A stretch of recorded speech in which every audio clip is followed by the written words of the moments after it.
Oh baby, look at that sweet UV finished birch plywood. This is not an inexpensive plywood, but boy is it nice. But on the build show today, we're gonna talk about not this, but more like a commodity grade plywood, how to use it for furniture, how to stain it, and how to treat it correctly so it looks good when it's done. I've got Master Carpenter Zack Moore gonna give us all the info on how to use plywood on your next furniture project.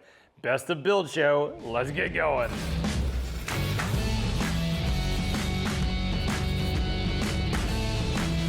Hey everyone, I'm Zack Dettmore, and today on the Build Show, I'm going to talk about how to turn commodity plywood into something smooth enough to potentially use as furniture. All right, so here's the context. I met with Gino, person shooting the video for us today, and he was talking about, well, let me just have Gino explain it. Come over here, Gino. All right, Gino. So explain to lovely people what you told me. Okay, so I have a studio that I just joined with some friends and we wanted to have this one big communal table where we all work out of, and we made it out of plywood, and it's unfinished, it's rough, and it's not like comfortable, and I feel like we're gonna be spilling coffee or water or anything. So we're like, all right, we gotta like seal it and sand it somehow. I have no idea what I'm doing, so let's do it. I wanna ask Zach, you know, and yeah. All right, so I'll show you how to do it, but your plywood's like this, right? Yeah, it is. All right, so this is like basically commodity plywood. So this is like what you would make a subfloor or sheathe the outside of a house with.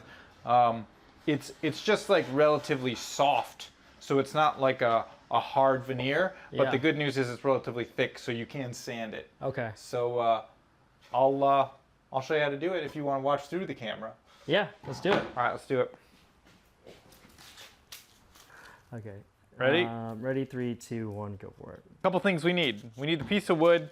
We're gonna need sandpaper.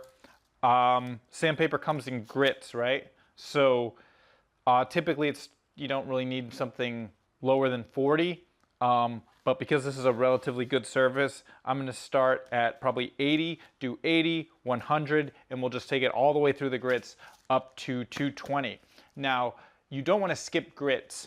That when you're a DIYer, it's very tempting to sort of not want to purchase every single type of sandpaper, but know that each sandpaper is designed to remove the scratches the aggregate is making from the previous sandpaper. So 220 will remove the scratches from 180, but 220 won't remove the scratches from 80. So that's why it's discouraged to skip grits. In general. So we're going to go through all the grits. We're going to sand. I'm going to use a random orbital sander, which is similar to most common sanders that DIYers would buy. And then we're going to talk about treating the edges. Basically, these edges of these cuts are really sharp. If you're a professional like me, you might take a router, so I'll show you how to do that if you have one. But if not, I'll show you another way where we'll just round it over with sandpaper. Let me get some tools.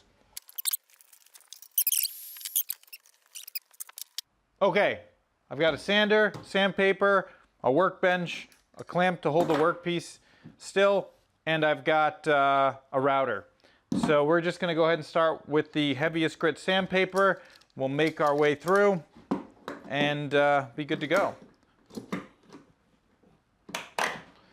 So it's a hook and loop, meaning kind of like a Velcro basically. You just stick the sandpaper right onto the sander. Holy smokes. Like so. Mine is connected into a vacuum, so it's going to collect most of the dust. If yours doesn't do that, you should wear a respirator. And we're going to get going. So this is already a completely different piece of wood. It's much smoother. Doesn't feel like it'll give you any splinters. And one thing you'll notice is I was taking the sander and I'm kind of letting the weight of the sander do the work. There can be this propensity to think if you push hard, it's going to do a better job of sanding, and that's really not the case. You can't, if you want to speed it up, you can go with a higher quality sander, one with more power, one with a bigger pad, but simply pushing on it really hard is probably going to take more time in the finishing process if you're trying to remove the swirl marks. And the way to think about this and understand it is, if you thought of that grit as like a knife that's sticking out of the sandpaper, it's digging into that wood surface when you push hard, and then when you come back to sand, you might have some deep grooves that the stain sits in. So you actually can see the pattern of the sanding pad that was put onto the wood because of you pushing so hard. And basically, that's why we're going through the grits, is to go with a finer and finer grit and remove all of those swirl marks as we go. So let's continue to work our way up through. Now I'm all the way to 120 grit.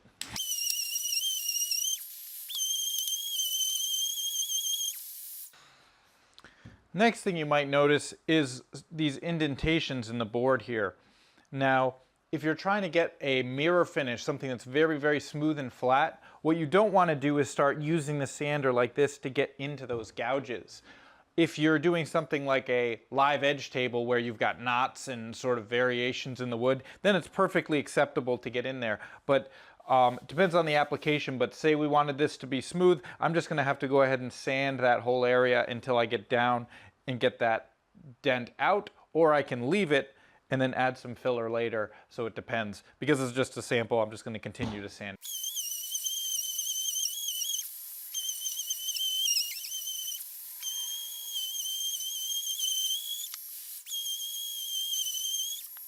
Okay, so now I've sanded the top of it. You can see the back is really rough. This side is very smooth and soft. The edge is still rough. So we can go ahead and sand this edge using the exact same process, and we can polish it up and make it very nice. But this edge is still going to be a problem. So if you have a router, we can run the router along it, but first I'll show you how to do it with the sandpaper easily, and it's as simple as just using the paper in your hand, and you can just round it over like that. This would be called breaking the edge, so just a really mild radius to break the edge. But if you want more, you can always sand pretty much as you want to really bring that edge down. And then you could do the same thing, just work your way through the grits. And I'll show you how the router works if you have one. Basically, the router has a little router bit inside of it, and that router bit is cut to the shape of a quarter of a circle, right? So it's going to put a radiused edge in the shape of that bit onto the wood. And it's just a little bit more accurate.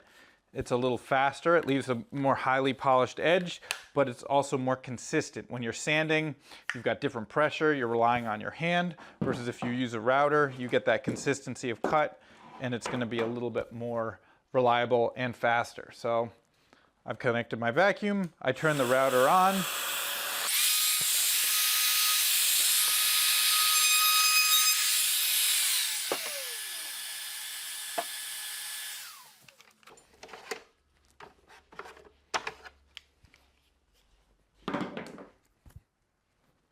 Okay, so you can see right here that radiused edge put on by the router, right?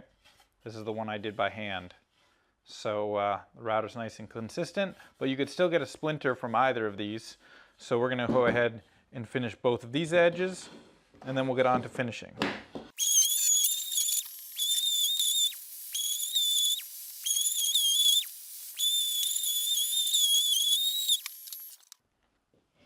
Okay, so now we have a piece that's finished on the top. We have two finished edges. Now we're going to want to remove some of this dust that's sitting on top of here, so there's no particulate sitting in the finish we're going to put on it.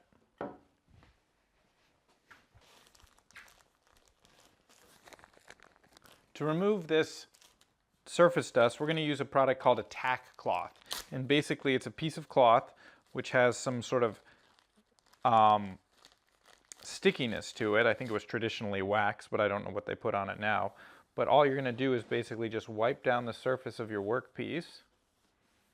And see, it's hard to see because it's white sawdust on yellow, but it's picking up little fine particulate. And And now we're ready to get some finish on here. So Gino just asked me the question, if you don't have a tack cloth, could you use something else like water on a rag? And the answer is yes and no.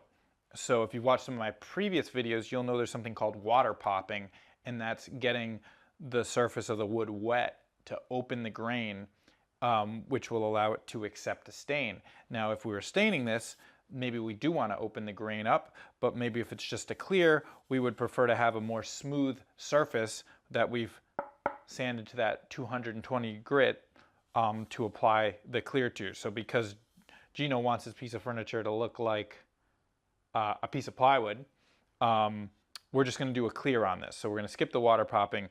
You could potentially use an air gun and spray it down with an air gun to get it off, or dust or vacuum it off with a vacuum attachment that has a bristle on it.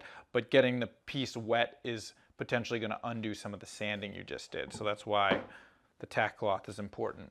All right, so for DIYers, first-time woodworkers, I'm going to say a wipe-on poly is a great product. Something that's not aerosolized, something that's not in a can that you have to brush on, because the wipe-on poly is typically thinned a little bit, such that it lays out, meaning it doesn't have ridges left by brush strokes. So it's going to be a little bit more forgiving than some other products. So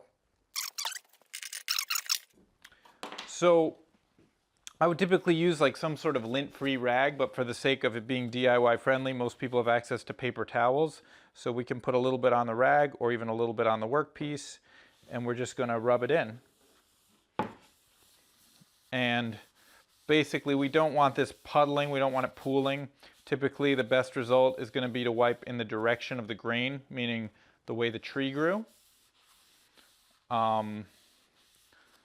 So typically that's the direction. When you see this cathedraling, is what you call like sort of arrows of the wood, that's going to be the direction of the grain. We're going to wipe that on, and then we're going to remove any excess. And I don't know if you can see this on the camera, but see how it's already sort of reflective by nature? If we came and put the finish on this side, applied the same process, it's not really reflective at all. And that's because of how smooth we made the surface. And I think of sort of first-time finishers desiring this really smooth finish, but only able to achieve something rough is because they're not willing to put the work in. You know, like if you want a good finish, you have to do every single grit. You have to go do the work. And if you're just looking for a product that gets applied over wood that's not prepared properly, you're never going to get the finish you're looking for. And paint work and finish work, it's all about preparation. There's barely any time spent putting the actual finish on. So I just spent about 30 seconds putting the finish on, but I spent 10-15 minutes sanding it. So that's pretty much how the finish goes. So we'll let this dry for a second and put another coat on. Okay, it's been an hour. We're going to put another coat on.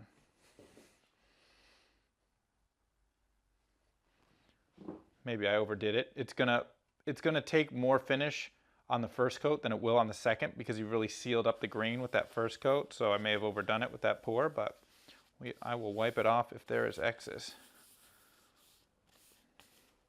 So it's okay to sort of move against the grain when you're applying it. It's just when you do that final wipe, any ridges that are left, you want to go with the grain, because they're less likely to be noticeable on the finished product. Yeah, I can already see that one's not absorbing the polyurethane as quick.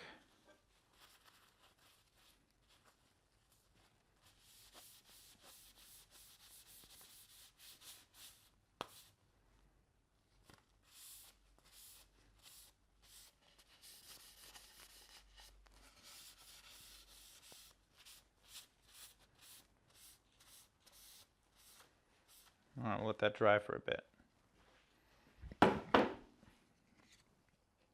So Gino just asked me about the finish I'm using and will it change the color of the wood, and the answer is yes. You probably can't tell, but this tip does add a little amber pigment because it's an oil-based finish. Now a finish that is crystal clear, that's typically made from water, and waterborne finishes typically you can apply and have no change to the color at all.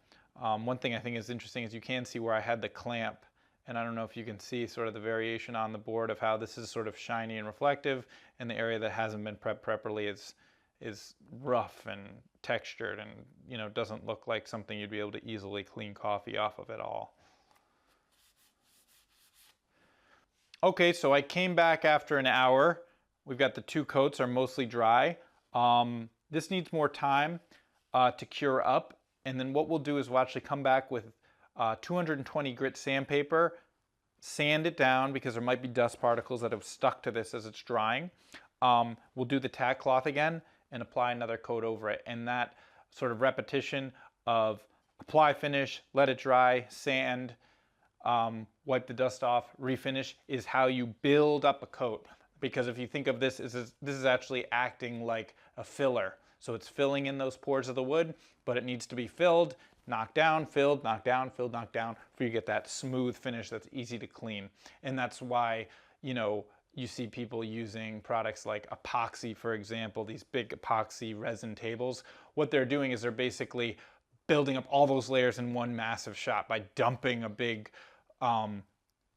finish on top of the wood. So it's, you know, we're adding this like really thin layer of polyurethane plastic on top of this piece of wood. It's not dissimilar necessarily than dumping a ton of epoxy on front. Obviously there's a lot of different differentiations to be made in the application and the difference in the products themselves, but think of adding a coating to this as just being that, a thin layer of something that's going on top of the wood, and you want it to be nice and smooth. So hopefully, Gino, you're able to go out and do this yourself. You see the edges are nice and finished, but basically don't skip the grits, use a sander, cover everything, not too much pressure, put your finish on, get the dust away, put your finish on, get the dust away, and that's going to always give you a consistent finish, whether you start with a piece of walnut or you start with a cheap piece of plywood. See you next time on The Build Show. I think Zach is hilarious on video. I love watching his videos because his personality is fantastic. You actually may have seen Zach too recently on this old house. They've used him now on 2 projects. He's really becoming quite the star. But Zach, in a couple years worth of videos now, is over on thebuildshow.com. He's a fabulous carpenter. He actually started as a teenager doing homeschool and doing work on the job site. Fabulous guy, great carpenter, and a lot of knowledge to drop on you. He's actually at least 10 years wiser than his actual age. So go check out Zach Dettmore on thebuildshow.com. I have a link for that below. Make sure you sign up for our newsletter though, so that you'll know all the new stuff from Zach, from Lydia, from me, from Stephanie, from Brian, from CJ, all those contributors. Every week we send 2 newsletter videos to you saying, here's what's new on the site, so you can make sure you don't miss anything. Guys, hit that subscribe button below. The best of for the next couple Tuesdays, and every single Friday, you've got a new Matt Reisinger video. Follow us on Facebook or Instagram. Otherwise, we'll see you next time on The Build Show.